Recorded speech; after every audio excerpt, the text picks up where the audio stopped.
निशा यादव जी मुंबई से। हिमांशु फतेहपुर सीकरी से। आप दोनों का एक जैसा प्रश्न है हम पे। राधे राधे गुरुजी, आपके चरणों में कोटि कोटि नमन। गुरुजी, भगवान की कृपा से मुझ अधम से कोई सत्कर्म होता है तो बाद में ध्यान आता है कि ये प्रभु करवा रहे हैं, मेरी सामर्थ्य कहाँ। लेकिन गुरुजी, कार्य करते समय अहम रहता है कि मैं कर रहा हूँ। प्रभु, इस अहम को कैसे? कुछ नहीं बिगड़ेगा, बहुत सुंदर है। जैसे सब में भगवत भाव है ना, तो तत्काल थोड़ी हो जाता है। मतलब हम किसी व्यक्ति से मिले, व्यवहार हुआ, इसके बाद ध्यान आया कि सब में भगवान है, हम उसी समय फिर भाव कर लेते हैं। हमारा अभ्यास चल रहा है, हम कोई सिद्ध पुरुष थोड़ी हो गए। ये बहुत सुंदर अभ्यास है, बड़ी कृपा है प्रभु की आपके ऊपर।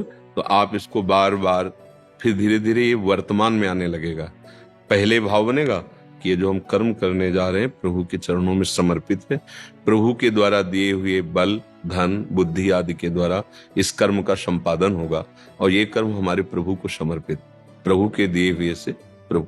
फिर मध्य में जब कर रहे हैं तो प्रभु के लिए कर रहे हैं, उत्साहित हैं, और जब विश्राम हुआ तो प्रभु आपके लिए समर्पित। पर अगर हमको पूरा कर्म करते समय नहीं याद आया और बाद में याद आया, 4 घंटे व्यतीत हो गए, तो हम 4 घंटे पूरे को प्रभु के चरणों में समर्पित कर देते हैं, तो आपका समर्पण योग, भक्ति योग आपका चल रहा है इसमें। पर जब प्रवीणता आएगी ना, तो पहले से शुरू हो जाएगा, मध्य में भी रहेगा और विश्राम में भी रहेगा।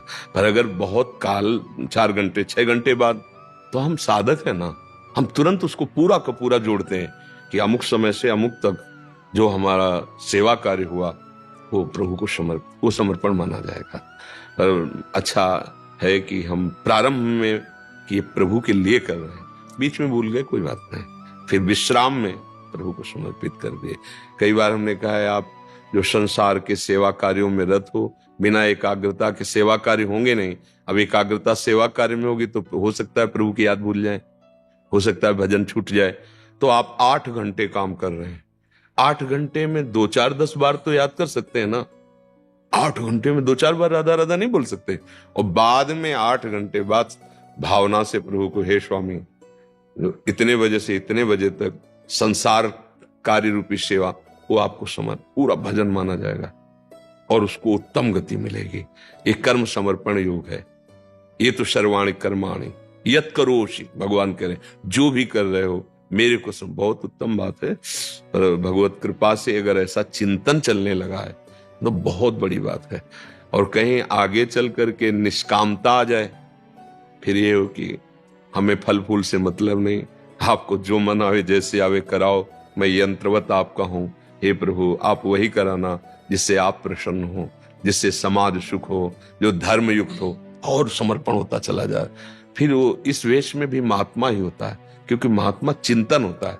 दुरात्मा और महात्मा चिंतन पहले होता है, फिर क्रियाएं होती हैं। चिंतन ठीक हो गया, बस बात बन गई, सारी बात चिंतन के। आजकल लोग मारे घूम रहे हैं, आशीर्वाद आशीर्वाद, कुछ नहीं होना, कुछ पाई भर नहीं सुधरना, तुम्हारे कर्म नहीं सुधरे, तुम्हारे आचरण नहीं सुधरे, कुछ नहीं होने वाला। अगर हमारे हाथ धरने से काम होना तो हम बोलना बंद कर दें, हाथ रखते रहे, कुछ नहीं हो। जीवन भर इस बात का अनुभव किया है। बड़े बड़े सिद्ध महापुरुष जो ब्रह्माकार गंगा किनारे, उनकी बात मान लो, बात नहीं माने तो उनके पास रहते हुए भी कुछ नहीं देखा है, अच्छे से देखा है। इसीलिए सत्य वस्तु किसी को प्रिय लगती नहीं। सत्य वस्तु यही, जैसे आप चल रहे हो ना, किसी से आशीर्वाद मांगने की जरूरत नहीं। कोई भी आशीर्वाद तुम्हारी सोच से बढ़कर नहीं है। आपकी सोच पवित्र है, आपका चिंतन पवित्र है, आप पवित्र है। जिससे तुम आशीर्वाद मांग रहे हो वो क्यों आशीर्वाद देने लायक है, विचार करो इस पर। आप उससे क्यों आशीर्वाद मांग रहे हैं? बोले भगवान का भगत है ना, इसको शास्त्रों ज्ञान है ना, तो तुम नहीं हो सकते क्या? बात समझो। जिसके पास तुम आए हो वो क्यों इतना महान माना जाता है? क्योंकि वो भगवान का दास है, वो भगवान का भजन करता है, वो अच्छे आचरण वाला है। तो आप क्यों नहीं हो सकते? आप भगवान के अंश हैं, आप अच्छे आचरण वाले बनिए, आप भजन करने वाले बनिए। आप हमारे समान हैं, हमारे प्रभु के समान बच्चे हैं। इसमें पंचभौतिक, आपका पंचभौतिक, अंदर भागवतिक अंश वही तुम्हारे अंदर। फिर अंतर क्या? जैसे हमारे भगवान वैसे आपके भगवान। भूल क्या हुई? हम भोगों को अपना मानने लगे, वो भगवान को अपना मान रहे। ये भ्रम जो है ना, पूरे संसार को फंसाए हुए है।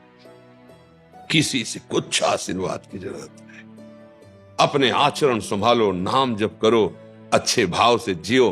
तुम यहां भी सुखी रहोगे, वहां भी सुखी रहोगे, जो तुमसे मिलेगा वो सुखी हो जाएगा। ये जो पारस और संत में ही अंतर है। पारस लोहे को सोना बनाती है और संत अपने समान बनाते हैं। नहीं, पारस लोहे को छू के पारस नहीं बना देती, सोना बना देती है। और संत अगर छू जाए हृदय से तो अपने समान आप सरिश्ता है सबके। चाहे पैंट शर्ट में रहो, नौकरी करते रहो, पर तुम्हारा स्वभाव, तुम्हारे आचरण, एक बड़ा यार साधु स्वभाव का आदमी है।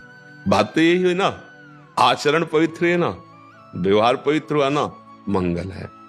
अगर अंदर की साधुता नहीं है तो बाहर का वेद भगवान से नहीं मिला सकता। अंदर का अगर भगवत चिंतन परायण है, बाहर का वेश है, तो मानो सोने में जैसे सुगंध। ये तो जगत बंदनी है ही, वेश भी है और उद्देश्य भी है। और आपका वेश नहीं है पर उद्देश्य है तो आप वही हो, अंतर नहीं है। विभीषण जी का कोई भागवतिक वेश बाहर से नहीं है।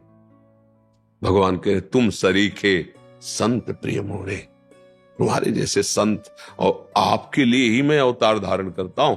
तुम सरीखे संत प्रिय मोरे, धरो देह नहीं आन नहीं हो रहे। इसलिए बहुत जब आप जैसे नवयुवक प्रश्न करते ना भागवतिक, तो हृदय शीतल होता है कि अभी अभी एक सुधर जाए तो सैकड़ों को सुधार देगा, एक बिगड़ जाए तो रिश्ते नाते परिवार मोहल्ला गांव सबको दुखी कर देता है। नहीं कर देता?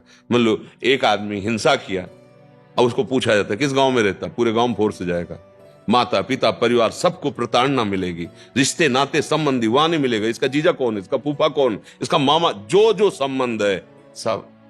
और अगर भागवतिक है तो सबका मंगल हो जाता है। किस गांव का, अच्छा भाई प्रणाम करते हैं इस गांव को, ऐसा व्यक्ति है।